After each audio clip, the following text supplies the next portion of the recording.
Hey, Jan Scott with you with another short Jan Scott Live. So here is a story in today's paper. City may regulate short-term rentals. Airbnb type homes present management challenge.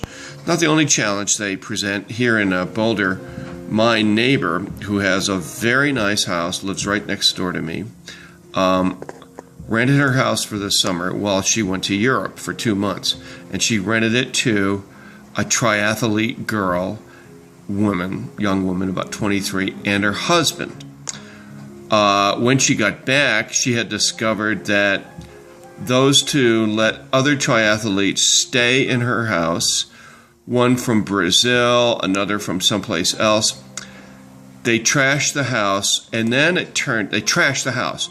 They got all the carpet dirty, the furniture dirty, refrigerator, everything. And then on top of it, when she went to look for her papers, her immigration papers, she had immigrated here from Europe. All of those were stolen. She had special immigration papers, and then she had some bonds apparently that were taken. And I was like, what? The problem is when you have these immigration papers where you become a legal citizen, those can be forged. You can make copies of them. And that's what she did. Now, she was so embarrassed, she did not call the police. She called Airbnb and said, not our problem. They didn't deal with it.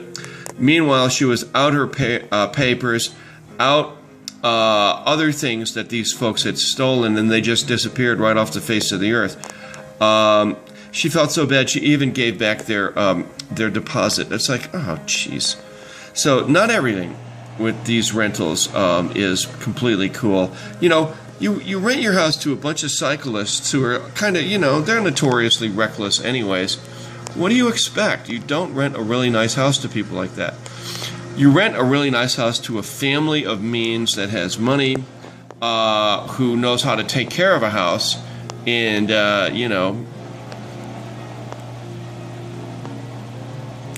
Anyway, yeah, it doesn't always work out. Be careful when you rent your house to people, especially if you're gone. A good example of how to do it would be like in Steamboat Springs or Telluride, where you rent a really nice house for $5,000 to $10,000 a week, which includes maid service, the cars, everything else, and you put down a $25,000 deposit and/or a credit card. And when people go skiing there, always the houses are treated well. It's got to be really careful, and I'm talking to you millennials because you guys are reckless.